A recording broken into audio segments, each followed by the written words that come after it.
मैं वृद्धाश्रम में नौकरी करता था, मगर उस दिन जो मंजर देखा उसने मेरी रूह तक खिलाकर रख दी। एक बूढ़ी माँ जिसकी आंखों में सिर्फ मिन्नतें थी, अपनी बेटी के कदमों में गिरकर कह रही थी, बेटा मैं सूखी रोटी खा लूंगी, बस मुझे अपने साथ रख लो। मगर बेरहम औलाद ने उसे झिड़कार कर छोड़ दिया। सारी रात वो माँ सिसकियाँ भरती रही और मुझसे ये सारी बातें बर्दाश्त हरगिज नहीं हुई। अगले दिन मैं उसकी बेटी के घर पहुंचा ताकि मैं उसे समझा सकूं, मगर जैसे ही दरवाज़ा खटखटाया वो खुद ब खुद खुल गया। मैं अंदर दाखिल हुआ और जो मंजर देखा उसने तो मेरी रूह तक कांप गई। मेरे पैरों तले से ज़मीन खिसक गई और मैं उल्टे कदमों से बाहर निकल आया। मेरे आंखों में आंसू थे और दिल में एक ऐसा खौफ था जिसे बयान करना तक नामुमकिन सा हो गया था। मैं एक अनाथ हूँ, लेकिन अनाथ का दाग मुझे सिर्फ बचपन में ही नहीं बल्कि जवानी में भी मिल गया था। मेरे पिताजी जिंदा थे, लेकिन उन्होंने मुझे कभी अपना नहीं समझा। मेरी माँ को तलाक देकर उन्होंने दूसरी शादी कर ली और उसके बाद मेरी ज़िंदगी में सिर्फ निराशा रह गई। जब मैं बहुत ही ज़्यादा छोटा था तो मुझे अपनी माँ की वो सारी चीज़ें याद है, वो बातें मुझे अच्छे तरीके से याद है। वो बहुत ही नरम दिल औरत थी। अपने हथेली पर रोटी के नरम नरम हिस्से बनाकर मुझे खिलाती, मुझे रात को कहानियाँ सुनाती और जब मैं रोता था तो मुझे सीने से लगाकर चुप करवा देती। लेकिन मेरी खुशियाँ ज़्यादा देर तक कायम नहीं रह सकी। मेरी दादी जो घर में सबसे ज़्यादा बड़ी थी, वही हर फैसला मेरे और मेरे घर वालों का लिया करती थी। जो घर के सबसे बड़े थे मेरी माँ को पसंद नहीं करते थे। वो चाहती थी कि मेरे पिताजी किसी और से शादी करे और इसी जिद में उन्होंने मेरे पिताजी को मेरी माँ से तलाक दिलवा दिया। माँ के जाने के बाद मेरी दुनिया ही बदल कर रह गई। मेरी सौतेली माँ बहुत ही सख्त मिजाज की औरत थी। उसने मुझे कभी भी दिल से स्वीकार नहीं किया। तभी मेरे पिताजी भी कभी भी मुझसे ठीक से बात नहीं करते थे। उन्होंने भी मुझे दिल से स्वीकार नहीं किया। मेरे पिताजी भी जैसे मुझसे कटकर रह गए थे। वो सारा दिन काम पर रहते और जब घर आते तो सौतेली माँ की बातें सुनते और उन पर आंख बंद करके यकीन कर लेते। मेरी सौतेली माँ ने मुझे कभी अपना बेटा नहीं समझा। वो मुझे खाने के वक्त भूखा रखती। मेरे कपड़े हमेशा फटे पुराने होते। अगर मैं किसी चीज़ की फरमाइश उनके सामने कर देता तो वो मुझे बदतमीजी से और नाशुक्रा कहकर पीटा करती। मैं दिन भर दर दर भटकता और सोचता कि मेरे पिताजी को मेरी तकलीफ क्यों नहीं नजर आती। क्या उन्हें नहीं दिखता कि उनके अपने ही घर में उनका बेटा एक नौकर से बदतर जिंदगी जी रहा है।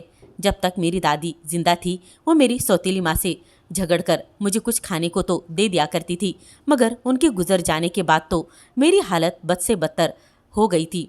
कुछ खाने को तक मुझे नहीं मिल रहा था, मगर उनके जाने के बाद मैं बिल्कुल ही लावारिस हो गया था। मेरी सौतेली माँ के लिए तो ये जैसे किसी जश्न मनाने का मौका था। अब उसे रोकने वाला कोई नहीं था और उसने मुझ पर खुलकर जुल्म करना शुरू कर दिया। मैं अक्सर घर में किसी कोने में दबक कर रह जाता। जब भूख लगती मैं रोटी मांगता तो बदले में सिर्फ झिड़कियारियाँ मिल जाती।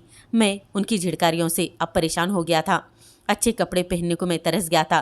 तब मैं सोचता मेरी ज़िंदगी ऐसी क्यों है। उनके बच्चे तो इतने अच्छे रहते हैं, खुश रहते हैं, अच्छे कपड़े पहनते हैं। एक दिन जब मैं बहुत बीमार हुआ तो मेरी सौतेली माँ ने मेरे पिताजी से कहा, ये तो हमेशा बीमारी रहता है, ना कोई काम करता है ना ही किसी काम का है। इससे बेहतर है कि इसे कहीं और भेज दो या किसी अनाथालय में डाल दो। ये सुनकर तो जैसे मैं हक्का बक्का ही रह गया था। वो मुझे वहाँ पर भेजना चाहती थी। मेरा एकदम से सर हिलकर रह गया, मगर कुछ भी नहीं कह सकता था। वह लम्हा था जब मैंने समझ लिया कि मेरा इस दुनिया में अब कोई भी नहीं है, मैं किसी के लिए ज़रूरी नहीं हूँ। मेरी ज़िंदगी का सबसे भयानक दिन वो था जब मेरी सौतेली माँ ने मुझे एक ऐसा इल्ज़ाम लगाया जिसने मेरे लिए घर के सारे दरवाजे हमेशा हमेशा के लिए बंद कर दिए गए थे। वो इल्ज़ाम यह था कि मेरी माँ ने मेरे ऊपर इतना बड़ा इल्ज़ाम लगाया।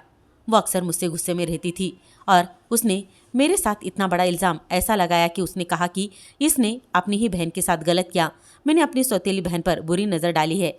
ये सुनकर मेरे पिताजी आग बबूला हो गए। बिना कुछ सोचे समझे उन्होंने मुझे बुरी तरह मारा। मैं चीख चीख कर कहता रहा, बाबा मैंने कुछ नहीं किया, मैं बेगुनाह हूँ, ये सब कुछ झूठ है। मगर ये सब कुछ मेरे बाबा सुनने को बिल्कुल भी तैयारी नहीं थे और उन्होंने मेरी एक भी नहीं सुनी। मेरी सौतेली माँ ने रोते हुए नाटक किया और मेरे पिताजी से गुस्से में आकर मुझे धक्के देकर घर से निकाल दिया। मैं कई दिन भूखा प्यासा गलियों में मारा मारा फिरता रहा। मैंने सोचा शायद मेरे पिताजी मुझे ढूंढेंगे और मुझे ढूंढने के लिए आएंगे, शायद उन्हें अपनी गलती का एहसास होगा, मगर ऐसा कुछ भी नहीं हुआ था। मुझे अपनी गलती का एहसास हो गया था कि मैंने वहाँ पर अच्छा रहकर बहुत बड़ी गलती की थी। मैं लोगों की दुकानों के बाहर बैठा रहता, कभी किसी होटल के बाहर पड़ा रहता, प्लेटों में बचा हुआ खाना खा लेता, तो कभी किसी पेड़ के नीचे जाता। मैंने जिंदगी के सबसे कठिन दिन देखे थे। एक दिन भूख से मजबूर होकर मैं एक मंदिर पर चला गया। वहाँ लोग चावल बांट रहे थे। मैंने भी लाइन में लगकर चावल लिए और एक तरफ बैठकर खाने लगा। तभी एक औरत ने मुझे देखा। वो एक बेवा औरत थी। उसके चेहरे पर नरमी थी। उसने मुझसे पूछा, बेटा तुम कहाँ रहते हो? उसने मुझसे पूछा। मैंने नजरें झुकाकर कहा, कहीं नहीं, मेरा कोई नहीं है। वो कुछ लम्हे तक तो मुझे देखती रही, फिर बोली, चलो मेरे साथ चलो। यह औरत मेरी जिंदगी की सबसे बड़ी रहमत साबित हुई थी। उसने मुझे अपने साथ लेकर जाने का इरादा बना ही लिया था। जिंदगी की सबसे बड़ी रहमत तब हुई जब उस औरत ने मेरा हाथ पकड़ा। उसने मुझे अपना बेटा मान लिया। उसने मेरे लिए कपड़े खरीदे, अच्छा खाना खिलाया, मेरी देखभाल की। मैं ममता को तरस रहा था और उसकी मोहब्बत ने मुझे एक बार फिर से ज़िंदगी जीने की उम्मीद दी। उसने मुझे एक प्राइवेट स्कूल में मैट्रिक की परीक्षा तक दिलवाई और पूरी कोशिश की मैं अपने पैरों पर खड़ा हो जाऊं। मैं उसका एहसान जिंदगी में कभी नहीं भूलूंगा और उसका मोहब्बत का कर्ज भी नहीं उतार सकता। लेकिन मेरी खुशी ज़्यादा दिन तक कायम नहीं रह सकी। जब मेरे मुंह बोले माँ का आखिरी वक्त आया तो उसके साथ वो भी वक्त चला गया, मगर कुछ भी नहीं कर सकती थी। वो एक नेकदिल औरत थी जिसने मेरी ज़िंदगी बदलने की कोशिश की थी। जब मुझे मेरे सगे घर से निकाल दिया था तो ये तो औरत थी जिसने मुझे सहारा दिया था। वो अपने साथ मुझे इस घर में लाई थी। वो मेरे लिए बहुत ही बड़ी बात थी। मुझे इज्जत दी और मेरी बिखरी हुई ज़िंदगी को संवारने की कोशिश की। यह औरत खुद भी एक दुख भरी कहानी का हिस्सा थी। उसका पति एक रिटायर जज था। उसने अपनी ज़िंदगी में ही अपनी दूसरी बीवी के नाम सब कुछ कर दिया था ताकि उसके बड़े बेटे को कुछ ना मिले। लेकिन उस बेटे ने ये नाइंसाफ़ी बर्दाश्त नहीं की। वो अपनी सगी माँ से नफरत करने लगा था और उसे रास्ते से हटाने के मंसूबे बनाने लगा था। मैंने अपनी आंखों से देखा कि वो किस तरह अपनी माँ पर इल्ज़ाम लगाता था। वो उसे बदजलन कहता और मोहल्ले वालों के साथ आकर उसे दुत्कारता। हम दोनों बेबस थे। मैं चीख चीख कर लोगों को बताने की कोशिश करता कि ये औरत मेरी माँ जैसी है। उसने मुझे पाला है। उसने कभी कोई भी बुरा काम अपनी ज़िंदगी में नहीं किया है, मगर सुनने वाला कोई भी नहीं था। सबने आंखें बंद कर ली थी, शायद इसीलिए कि वे जानते थे कि सच क्या अंजाम भयानक ही होता है। आखिर वो दिन आ ही गया जब उसके बेटे ने उसे ज़बरदस्ती घर से बाहर निकाल दिया। मैंने उसे सहारा दिया, मगर उसका दिल पहले ही टूट चुका था। वो औरत जो हमेशा हिम्मत और सब्र की मिसाल थी, अब बिल्कुल खामोश हो चुकी थी। उसकी आंखों में एक अजीब सी वीरानत थी। वो बार बार आसमान की ओर देखती, जैसे खुदा से सवाल कर रही हो। फिर एक दिन मेरी आंखों के सामने उसकी सांस लड़खड़ाने लगी। मैंने उसे संभालने की पूरी कोशिश की, मगर वो धीरे धीरे जिंदगी की सरहद पार कर चुकी थी। उसके होठ हल्के से ढीले पड़ चुके थे, जैसे कुछ कहना चाहती हो मगर आवाज़ अपने मुंह से बाहर नहीं निकाल पा रही हो। उसकी आंखों से एक आखिरी आंसू टपका और फिर वो हमेशा के लिए खामोश हो गई। मेरी दुनिया उजड़ कर रह गई। मैं उसके निर्जीव शरीर को देखता रहा, मगर मेरे पास इतने पैसे भी नहीं थे कि मैं उसका अंतिम संस्कार कर सकूं। मैंने मोहल्ले वालों से मदद मांगी, मगर वही लोग जो कल तक उस पर उंगलियां उठा रहे थे, आज उसे जलाने के लिए भी हरगिज तैयार नहीं थे। मैं बहुत ही ज़्यादा परेशान हो गया। दर दर भटकता रहा, लोगों के दरवाजे खटखटाता रहा, मगर कोई मेरी फरियाद सुनने वाला नहीं था। आखिरकार किसी ने वृद्धाश्रम को खबर दी। वे लोग आए और उसकी लाश उठाई।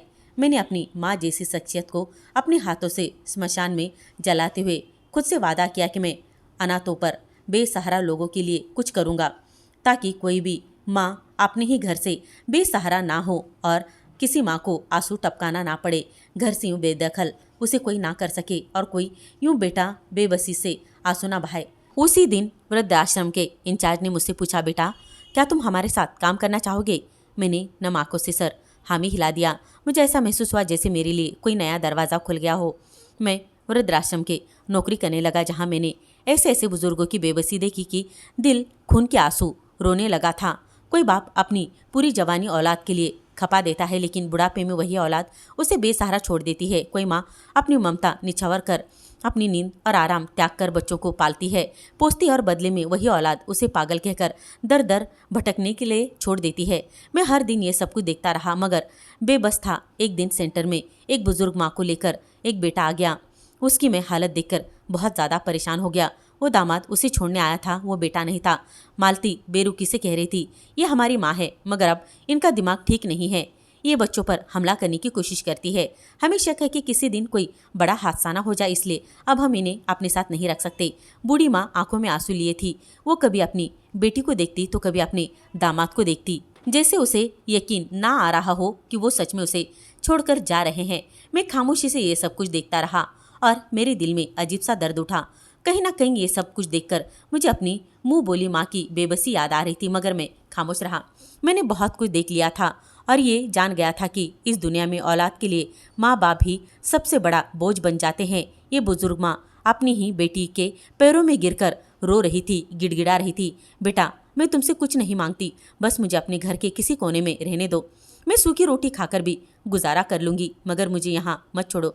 मगर मालती पर कोई भी असर नहीं हुआ। उसने बेरहमी से अपनी माँ को खुद से अलग कर दिया और यूं चली गई जैसे उसकी माँ ही ना हो, कोई अजनबी हो। मैंने बेबसी से वो मंजर देखा, मगर मैं कुछ भी नहीं कर सकता था। बस ये मंजर देखता ही रह गया। जब वे चले गए तो वो बुजुर्ग माँ जमीन पर बैठकर फूट फूट कर रोने लगी। उसका रोना आश्रम में काम करने वाले हर इंसान ने देख लिया था, मगर हम सब जानते थे कि ये कोई नया वाकया नहीं था। उसके आंखों की चीखें मुझे साफ साफ सुनाने देने लगी और कठिन यादें सताने लगी। मेरी अपनी माँ भी इसी तरह बेबस थी जब मेरे मामा ने उसे घर से निकाल दिया था। मेरी सौतेली माँ ने जुल्म, मेरे पिताजी की बेरुखी और मेरी मुंहबोली माँ की बेइज्जती, सब कुछ एक ही फिल्म की तरह मेरे आंखों के सामने घूमने लगा। मैंने कई बार उस बूढ़ी माँ को खाने के लिए कहा, मगर उसने एक निवाला भी नहीं खाया। मैंने सोचा शायद उसकी भूख रोटी की नहीं बल्कि अपनी बेटी के प्यार की है। वो सारी रात रोती रही और मैं उसके पास यूं ही बैठा रहा। जब सुबह हुई तो मैं बस उन्हें देखता ही रहा। मैंने फैसला किया कि मैं उसकी बेटी के घर जाकर उससे बात करूंगा। अगली सुबह मैं सीधा मालती के घर पहुंचा। मेरा दिल बेचैनी से धड़क रहा था। एक उम्मीद थी कि शायद वो अपनी माँ को याद में पछता रही होगी, शायद उसे अपनी गलती का एहसास हो गया होगा।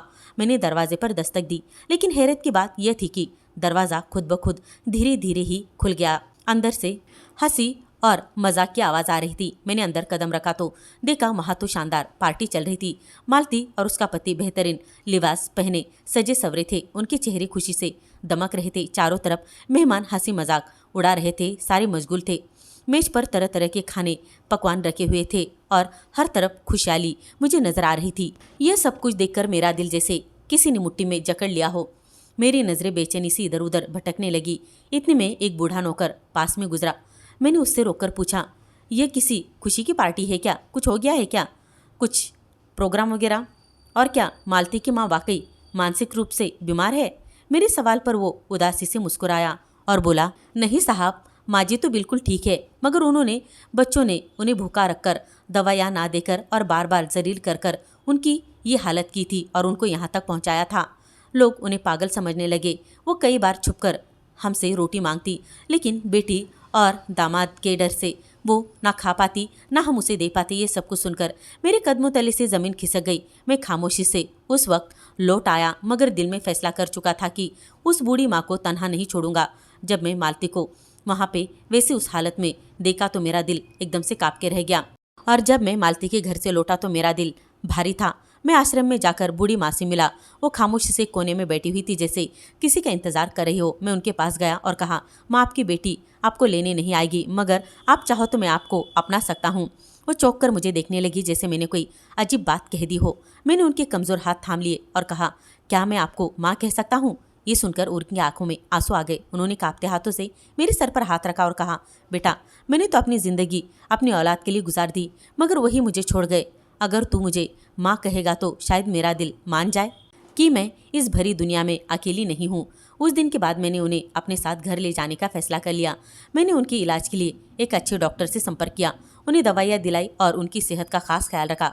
सबसे बढ़कर मैंने उन्हें वो इज्जत दी जिसकी उनको अपने औलाद ने उन्हें वंचित रख दिया था। धीरे धीरे उनकी हालत बेहतर होने लगी थी। उनके चेहरे पर अब साफ साफ अच्छाई और खुशी झलकने लगी थी और उनके चेहरे पर एक नई जिंदगी की चमक नजर आने लगी।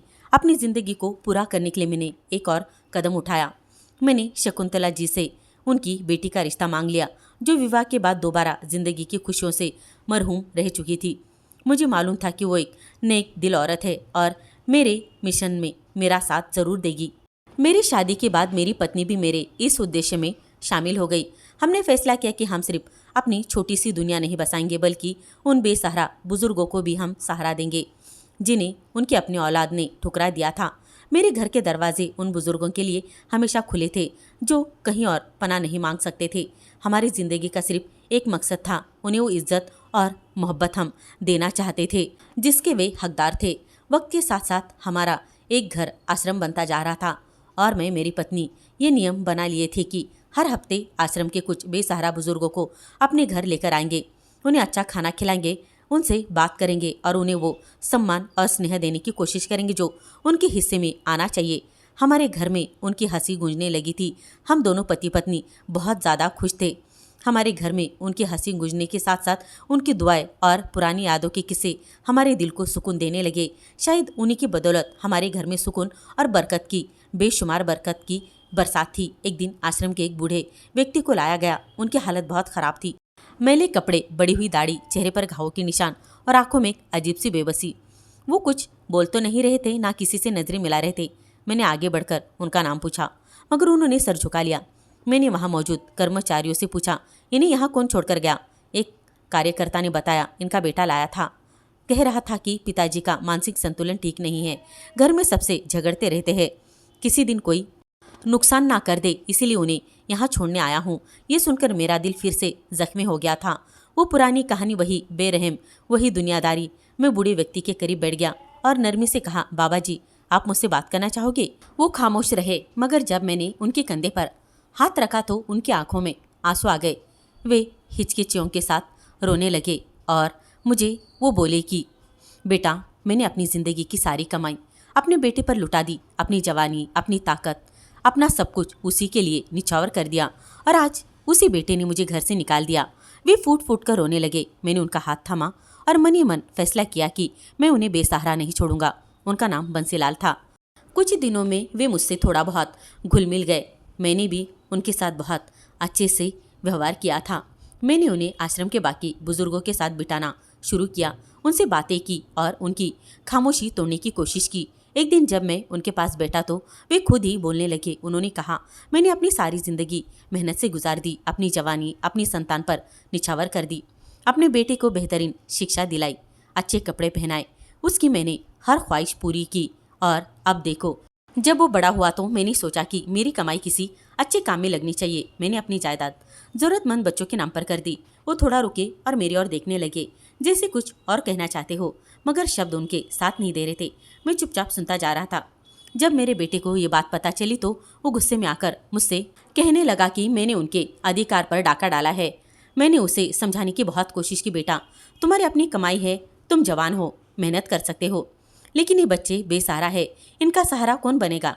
मगर वो आग बबूला हो गया और कुछ ही दिनों बाद मुझे पागल करार देकर यहाँ छोड़ गया ताकि मैं अपना फैसला बदल सकूं। ये सुनकर मेरे दिल को गहरा धक्का लगा। एक पिता जिसने अपनी पूरी जिंदगी अपने बेटे पर लुटा दी, जब उसी ने अपनी संपत्ति के किसी नेक काम में हिस्से बांट दिए तो बेटा उसका दुश्मन बन बैठा। मैंने बंसीलाल साहब को धाड़स बांधने की कोशिश दी, उन्हें तसल्ली दी कि वो अकेले नहीं है, मगर मैं जानता था कि जिस संतान के लिए उन्होंने ये सब कुछ किया, उसी की बेरुखी का दर्द उनके भीतर अभी भी उन्हें खाए जा रहा था। कुछ महीने इसी तरह बीत गए। मैं अक्सर उनके पास बैठता, उनसे बातें करता, उनकी खैरियत पूछता। वो मुझे बेटी की तरह मानने लगे थे और मैं भी उनको इज्जत अपने पिता की तरह ही देने लगा था।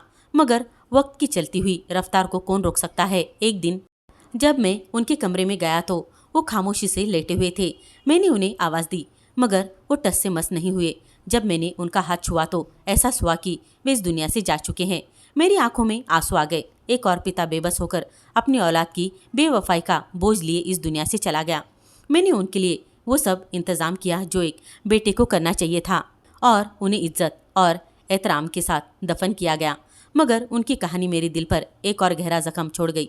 उस वृद्धाश्रम के काफ़ी भीड़ में मैं कुछ नए बुजुर्गों को वहाँ दाखिल किए जा रहा था तो कुछ के लिए अपने द्वारा औपचारिकता दिए जा रहा था। मैं अपनी रोज़मर्रा की जिम्मेदारियों में मशगूल था। तभी एक नौजवान अपनी बूढ़ी माँ को सहारा देकर अंदर ले आया। वो औरत कमज़ोर के कारण मुश्किल से चल पा रही थी। उसके चेहरे पर गहरी उदासी और आंखों में अजीब सी बेबसी थी, जैसे उसे एहसास हो कि उसे यहाँ छोड़कर जाया जा रहा है। इंचार्ज साहब, ये मेरी माँ है, और नौजवान ने कहा, अब ये अकेले रहने के लिए काबिल नहीं है, बार बार गिर जाती है और उल्टी सीधी बातें करने लगती है। हम इनका ख्याल अब हरगिज नहीं रख सकते, इसलिए इन्हें हम आपके हवाले करके जा रहे हैं। जैसे मैंने उस नौजवान के चेहरे की तरफ देखा, मेरे कदम वही की वही ठहर गए। मेरी सांसें थमने लगी। मैं हैरानी से उसके ओर देखने लगा। ये मेरा सौतेला भाई था, वही भाई जिसके लिए मैंने अपने पिता की मार खाई थी, जिसके लिए मैंने हर तकलीफ बर्दाश्त की थी। आज वही भाई अपनी सगी माँ को यहाँ छोड़ने आया था। मेरी नज़र उस बूढ़ी औरत पर पड़ी। वो सगी माँ को यहाँ छोड़ने आया था। मेरी नज़र एकदम से रुक गई और वही औरत थी। ये वही औरत थी जिसने मेरी माँ की जगह ली थी, मेरी सौतीली माँ, जिसने मुझ पर जुल्म किए थे, मगर फिर भी मैंने उसको माँ का दर्जा दिया था। आज वही औरत बेबस खड़ी थी और जिसके लिए उसने मुझे ठुकरा दिया था, वही बेटा उसे यहाँ छोड़ने आया था। मेरा दिल आज खून के आंसू रो रहा था।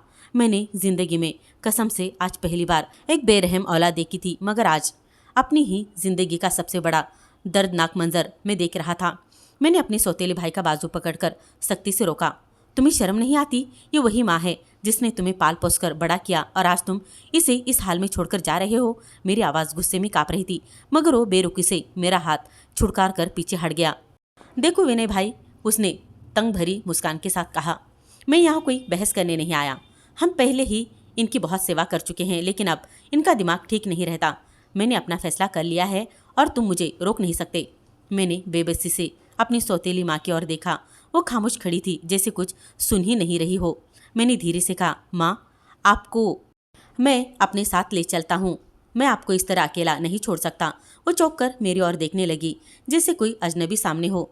फिर सहमे हुई आवाज़ में बोली, तुम कौन हो? ये सुनकर मेरा दिल जैसे किसी ने मुट्ठी में खींच लिया हो।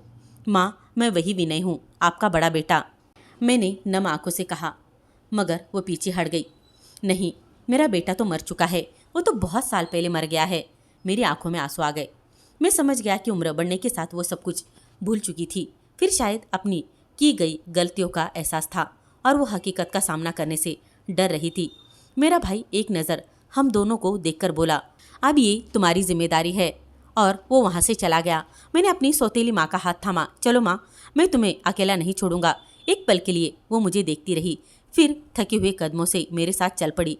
मैं अपनी माँ को लेकर घर आ गया। बीवी ने दरवाज़ा खोला तो मैंने कहा, ये मेरी माँ है, यह अब हमारे साथ ही रहेगी। मेरी बीवी ने मुस्कुराकर माँ के पाँव छुए। मेरी बीवी सचमुच बहुत अच्छी औरत थी। आप हमारी तरफ से बेफिक्र हो जाइए, हम आपका पूरा ख्याल रखेंगे, मेरी बीवी कहने लगी। माँ खामोश रह गई और अंदर चली गई। वो कुछ भी नहीं बोल रही थी। ज़्यादातर वक्त एक ही जगह पर बैठती, कभी खाने से इनकार कर देती, कभी किसी चीज़ की इच्छा जाहिर नहीं करती। मैं जब भी उनसे बात करता, वो मुझे खाली नज़रों से देखती, जैसे मैं कोई अजनबी हूँ। आखिर वो मुझे क्यों नहीं पहचान रही थी? एक रात मैंने अपनी बीवी से कहा तो उसने मेरे कंधे पर हाथ रखकर कहा, कुछ जख्म देर से भरते हैं। तुमने उन्हें कई सालों से नहीं देखा। उनका दिल सख्त हो चुका है, मगर मोहब्बत से हर सख्त चीज़ पिघल जाती है। ये बात मेरे दिल को छू गई। मैंने माँ के साथ वक्त बिताना शुरू कर दिया। मैं उन्हें अपने हाथों से खाना खिलाने की कोशिश करता रहा। उन्हें टहलाने के लिए मैं बाहर लेकर जाता, पुरानी बातें याद करने की कोशिश करता। मैंने घर के एक कोने में छोटा सा मंदिर बना रखा था, जहाँ मैं और मेरी बीवी उन्हें बिठाकर रामायण सुनाते, उन्हें सुकून देने की कोशिश करते। एक दिन मैं उनके पास बैठा था, उनका हाथ मेरे माथे पर था। अचानक उनकी आंखों में आंसू आ गए। वो मुझे गौर से देखने लगी और धीरे से बोली, तुम विनय हो? मेरे जिस्म में जैसे सनसनी दौड़ गई। मैंने रोते हुए उनके हाथ को चूमा। हाँ माँ, मैं विनय ही हूँ। वो फूट फूट कर रोने लगी। मैंने तुम्हारे साथ बहुत बुरा किया। मैंने तुम्हें छोड़ दिया और आज मेरी अपनी औलाद ने मुझे छोड़ दिया। मैंने उन्हें गले लगाया। माँ, सब कुछ भूल जाइए। मैंने आपको कब का माफ़ कर दिया है। अब आप मेरे पास है हमेशा के लिए। उस दिन मेरी माँ ने पहली बार सुकून की सांस ली। मैंने महसूस किया कि बरसों की तकलीफ के बाद अब वो सच में एक माँ की तरह मेरे साथ रह रही थी। माँ ने पहली बार मुझे पहचाना था और उनके आंसू मेरी आंखों में थे और वो आंसू तैरने लगे। बरसों की जुदाई, तकलीफ और बेरुखी का बोझ एक ही लम्हे में ख़त्म हो चुका था। वो अपने कांपते हाथों से मेरे चेहरे को छू रही थी, जिससे यकीन करना चाह रही हो, लेकिन सच उनके सामने नहीं आ रहा हो और यकीन कर पाना नामुमकिन हो। मैं सच में उनके सामने हूँ। मैंने तुम्हें बहुत तकलीफ दी विनय। मैं तुम्हें माँ की मोहब्बत नहीं दे सकी। मैंने तुम्हें पराया समझा और अपने ही घर से निकाल दिया, और आज मेरी अपनी औलाद ने मेरे साथ वो सब कुछ किया। वो रोते हुए कह रही थी। मैंने उनके हाथ को थाम लिया। माँ, सब कुछ भूल जाइए, जो हुआ सो हुआ, आप मेरे साथ हो, यही काफ़ी है। मेरे अल्फाज सुनकर उनकी आंखों में एक नई रोशनी आ गई। वो एक ठंडी सांस लेकर बोली, काश मैंने तुम्हें पहचान लिया होता, काश मैंने तुम्हारे साथ वो सब कुछ ना किया होता जो तुम्हारे पिता के कहने पर किया था। अब माँ के साथ मेरा रिश्ता बदलने लगा था। वो पहले की तरह खामोश और बेरुखी से नहीं रहती। अब वो मुझसे बातें करती, मेरा इंतजार करती, मेरे साथ बैठकर खाना खाती और कभी भी अपनी पिछली जिंदगी के किस्से भी सुनाती रहती।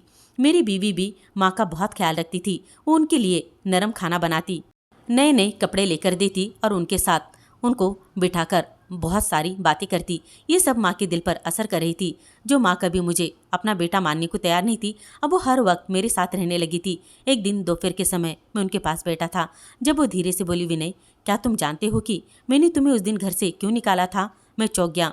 माँ ने कभी खुद इस बात का जिक्र नहीं किया था। मैं खामोश रहा। उन्होंने अपनी बात जारी रखी। तुम्हारी दादी हमेशा मुझसे नफरत करती थी क्योंकि मैं तुम्हारी असली माँ की जगह आई थी। वो हर वक्त तुम्हें मुझसे दूर रखती थी और तुम्हारे पिता भी मुझ पर ज़्यादा ध्यान नहीं देते थे। मैं भी तुम्हें अपना नहीं बना पाई क्योंकि तुम्हारी हर बात मुझे याद दिलाती थी कि मैं तुम्हारी असली माँ नहीं हूँ। ये कहते हुए उनकी आंखों में आंसू आ गए। लेकिन जब तुम बड़े हो गए और तुम्हारे अंदर हमदर्दी, मोहब्बत देखी, तब भी मैं तुम्हें अपना नहीं सकी। मैंने सजा दी, तुम पर इल्ज़ाम लगाए, तुम्हें तुम्हारे ही पिता से पिटवा दिया और घर से निकाल दिया। मैंने उनके कांपते हाथ अपने हाथ में लिए। माँ, जो होना था वो सो हो चुका है, आप खुद को इल्ज़ाम मत दो। उन्होंने मेरी तरफ पहली बार उनकी आंखों में ममता की चमक देखी। दूसरी तरफ मेरा सौतेला भाई अपनी ज़िंदगी के इम्तिहान में बुरी तरीके से नाकामयाब हो रहा था। जब से उसने अपनी माँ को वृद्धाश्रम छोड़ा, उसकी ज़िंदगी में बिल्कुल मुश्किलें बढ़ती जा रही थी। कारोबार में नुकसान, रिश्तेदारी के कर्ज लेना, अकेलापन और यहाँ तक कि उसकी अपनी बीवी और बच्चे भी उसको छोड़कर जा चुके थे। एक दिन एक जानने वाले ने मुझे बताया कि वो कर्ज के बोझ तले दबा है और उसकी बीवी उसे छोड़कर जा चुकी है। मैं चुपचाप सुनता रहा क्योंकि मैं जानता था कुदरत के फैसले अटल होते हैं। जो इंसान अपनी माँ के साथ बेवफाई करता है वो दुनिया के किसी भी कोने में वफादार नहीं रह सकता। उसी रात जब मैं माँ के पास बैठा हुआ था तो धीरे से बोली, कभी कभी जो बीज बोया जाता है वही काटना भी पड़ता है। उन्होंने आगे कहा, मैंने तुम्हें बेसहारा छोड़ दिया था और आज मेरा अपना बेटा मुझे अकेला छोड़ गया। मैं उनके हाथ थामकर कहा, लेकिन माँ, कुदरत ने हमें एक और मौका दिया है, अब आप अकेली नहीं हो, मैं हूं ना आपके साथ।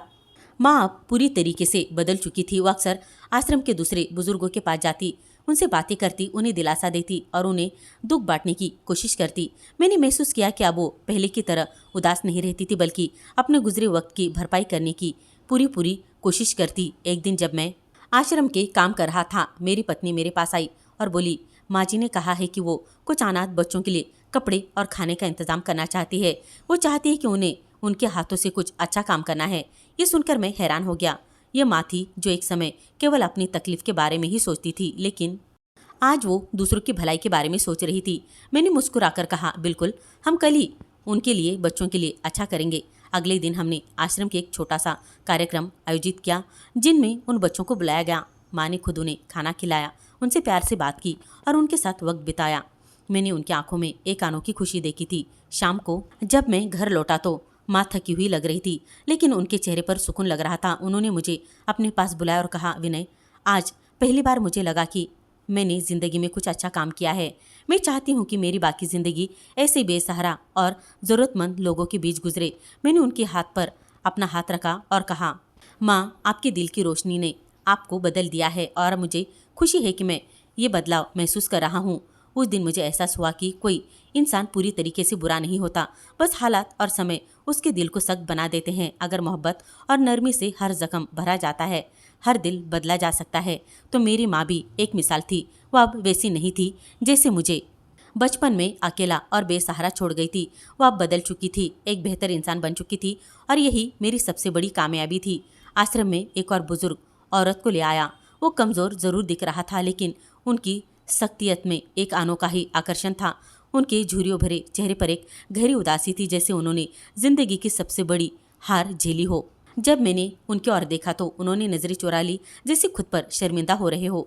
मैंने नरमी से पूछा, माँ जी, आपका नाम क्या है? उन्होंने धीरे से सर उठाया और जवाब दिया, मुझे सौमित्रा कहते हैं। उनकी आंखों में एक खास चमक थी, जिससे साफ नजर था कि वो कभी किसी अमीर और प्रतिष्ठान परिवार का हिस्सा रही होगी। मैंने उनके साथ आए हुए नौजवान से पूछा, आप इनसे क्या रिश्ता रखते हो? नौजवान ने बेपरवाही से जवाब दिया, मैं इनका भतीजा हूँ। इनके अपने बच्चे ने इन्हें छोड़ दिया। अब ये हमारे लिए बोझ बन गई है।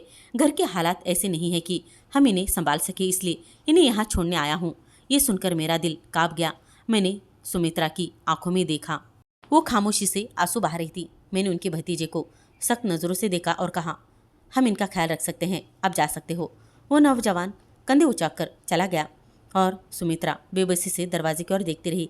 मैं समझ सकता था कि उनके दिल पर क्या बीत रही होगी। मैंने नरमी से कहा, यहाँ कोई अकेला नहीं है, आप भी नहीं। हम आपको अपने यहाँ अपने जैसा ही समझेंगे। कुछ दिनों बाद सुमित्रा खुद को थोड़ा बेहतर महसूस करने लगी। मैं अक्सर उनके पास बैठता और उनसे बातें करने की कोशिश करता। एक दिन वो खुद ही बोलने लगी, जैसे बरसों का बोझ हल्का कर रही हो। मैं कभी एक अमीर आदमी की पत्नी थी। वो धीमी आवाज़ में बोली, मेरे पति का बहुत बड़ा कारोबार था। हमारा महल जैसे घर नहीं, एक राजवाड़ा था। नौकर चाकर, दौलत, गाड़ियाँ, सब कुछ हमारे पास मौजूद था। लेकिन मैंने अपनी सबसे बड़ी दौलत अपनी औलाद को ही समझा था। ज़्यादा प्यार उन्हें दिया। मैंने दिन रात मेहनत की, उन्हें बेहतर शिक्षा दिलवाई और उनकी हर ख्वाहिश पूरी की। उनकी आंखों में आंसू बहने लगे। मेरा पति बहुत जल्द इस दुनिया से चला गया, लेकिन मुझे यकीन था कि मेरे बच्चे मेरा सहारा बनेंगे। लेकिन जैसे जैसे वो बड़े होते गए, उनका प्यार मुझसे कम होता गया। वे अपने अपने घरों में अपने मग्न हो गए। मैं उनके लिए एक जिम्मेदारी बनकर रह गई। जब तक मेरे पास जायदाद थी, तब तक वे मुझसे मोहब्बत की दिखावा करते थे और लाड़ प्यार जताते। लेकिन जैसे मैंने अपनी ज़मीन बेचकर तीनों बच्चों के लिए एक ट्रस्ट बनाने का ऐलान किया, मेरे ही बेटों ने मुझसे दुश्मनी ले ली। उनकी आवाज़ टूट रही थी, लेकिन वो बोलती जा रही थी। मेरे बड़े बेटे ने मुझे अदालत में घसीट लिया। उसने कहा कि मेरी मानसिक हालत ठीक नहीं है और मैं जायदाद किसी और के नाम करने के काबिल नहीं हूँ। मेरे दूसरे बेटे ने मुझसे मुंह तोड़ जवाब दिया। उसने कहा कि मैंने हमेशा अपनी बेटी को ज़्यादा प्यार दिया है, इसलिए अब मुझे खुद ही अपना ख्याल रखना होगा। और आखिर वही हुआ जिसका मुझे डर था। मेरे ही बेटे ने मुझे घर से घसीट कर निकाल दिया। फिर मेरे भतीजे ने मुझ पर तरस खाकर मुझे यहाँ छोड़ दिया। मैं चुपचाप उनकी बातें सुनता जा रहा था। एक माँ जो अपने बच्चों के लिए सब कुछ कुर्बान कर सकती थी, आज उन्हीं बच्चों के लिए एक बोझ बन चुकी थी। मुझे एहसास हुआ कि दुनिया में सबसे बड़ा जुल्म औलाद का अपने माता पिता के साथ बेवफाई करना होता है। मैंने कई मामले देखे थे, लेकिन सुमित्रा की कहानी ने मेरे दिल को झंझोड़ कर रख दिया था। मैंने उनका हाथ थामा और कहा, माँ जी, यहाँ आपको वो इज्जत और मोहब्बत मिलेगी जो आपको अपनों ने कभी नहीं दी, और मैं आपको वो सब कुछ दिलवा कर रहूँगा। वक्त यूं ही गुजरता गया और मेरे आश्रम की प्रसिद्धि बढ़ने लगी। मैंने कभी सोचा नहीं था कि मेरी एक छोटी सी नेकी पूरे देश में मिसाल बनकर रह जाएगी। लोगों ने आश्रम के बारे में सुना और वहाँ पर आना शुरू कर दिया। मीडिया ने हमारे काम को दिखाना शुरू कर दिया और देखते देखते कई बुजुर्गों को यहाँ छोड़ने के बजाय खुद उनका ख्याल रखने लगे। मैंने कई नौजवानों को अपने माता पिता को दोबारा अपने घर ले जाते देखा। कई ऐसे बेटे जो पहले अपनी माँ को बोझ समझते थे, अब उनके कदमों में बैठकर माफ़ी मांगते थे। ये देखकर मेरा दिल खुशी से भर गया। अब मेरे आश्रम के केवल कहीं बुजुर्ग आते थे जो वास्तव में बेसहारा थे, और उनके लिए मैंने हर संभव सुविधा का इंतजाम किया। यह मेरी सबसे बड़ी कामयाबी थी। सिर्फ एक आश्रम बनाना नहीं, बल्कि लोगों के दिल को बदल देना। वक्त किसी के लिए नहीं रुकता। मेरी जिंदगी भी तेजी से गुजर रही थी। मैं वही विनय था जो कभी गलियों में भटकता था, जो दरवाजे खटखटाता था, कोई उसे अपनाने के लिए तैयार नहीं था, जो अपनों की बेरुखी का शिकार हो चुका था। मगर आज मेरे पास सब कुछ था। मैंने अपनी ज़िंदगी नेकी और मोहब्बत में, सेवा में गुजारी थी और अब बुढ़ापे में सुकून महसूस कर रहा था। अब मेरी जायदाद जिंदगी, दुआ और उन बुजुर्गों के साथ बैठकर गुजर रही है जिन्हें हमें हमेशा अपनाना था। मैं आश्रम के कमरे में जाता, बुजुर्गों के पास बैठकर उनसे बातें करता, उनकी बातें सुनता, उनके दुख बांटता और उन्हें ये एहसास दिलाता कि वे अकेले नहीं हैं। मुझे उनके साथ वक्त बिताना अच्छा लगता, क्योंकि मैं जानता था कि ये वही लोग हैं जो कभी अपने घरों से सम्मानित थे, लेकिन उनकी अपनी औलाद ने उन्हें नज़रअंदाज कर दिया। मेरी अपनी औलाद अब बड़ी हो चुकी थी, मुझे उन पर गर्व था। मैंने उन्हें वो परवरिश दी थी जो एक सच्चे इंसान को देनी चाहिए। मैंने उन्हें सिखाया था कि बुजुर्गों को और बेसहारा लोगों को सहारा देना चाहिए और वो हमारी जिम्मेदारी होती है। और इस दुनिया में सबसे बड़ी दौलत किसी के लिए आसानी पैदा करना है। मेरे बेटे और बेटियां मेरे आश्रम के काम को आगे बढ़ाने के लिए मेरे साथ खड़े हैं। वे मेरे साथ बेसहारा बुजुर्गों की सेवा में हिस्सा और वास्तव में रहते हैं। उनके खाना पीना, दवाइयाँ, ज़रूरत का ख्याल रखते हैं। मेरी पत्नी भी हमेशा मेरे साथ रहती है। वो जानती थी कि ये काम मेरे लिए सब कुछ करना है वो जानती थी कि ये काम मेरे लिए आसान नहीं है, लेकिन मैंने आसान बना दिया है। और वो हमेशा से जानती थी और मेरा हौसला बढ़ाती थी। एक दिन मैं अपने कमरे में बैठा था, अतीत की यादों में खोया हुआ। मेरी नज़रें दीवार पर जमी थी और मेरा दिल उन कठिन लम्हों को दोहरा रहा था जिन्हें मैंने झेला था। मेरी पत्नी मेरे पास आई और बोली, आप आज कुछ ज़्यादा ही खामोश लग रहे हो, सब कुछ ठीक तो है ना? मैंने गहरी सांस ली और उसकी ओर मैंने पलट कर देखा और मैं मुस्कुरा दिया। बस जिंदगी का सफ़र याद कर रहा हूँ, कैसे कैसे इम्तिहानों से गुजर कर यहाँ तक पहुँचा हूँ। कभी मैं तन्हा था, दर दर भटकता था, लेकिन आज मेरे पास एक परिवार है, मेरे पास मोहब्बत है, इज्जत है और सबसे बढ़कर वो सुकून है जिसके लिए मैंने हमेशा तरसा हुआ अपने आप को देखा था। मेरी पत्नी ने मेरी बात सुनकर मुस्कुराकर मुझे देखा और मुझसे कहा, भगवान ने आपको नेकियों का सिला दिया है, जो आपने बोया था वही आज काट रहे हो। मेरे चारों ओर बुजुर्ग बैठे हुए थे जिन्हें अपने बच्चों की तरह मैं अपना रहा था। मैंने कभी सोचा भी नहीं था कि मैं ऐसा मुकाम हासिल कर पाऊंगा।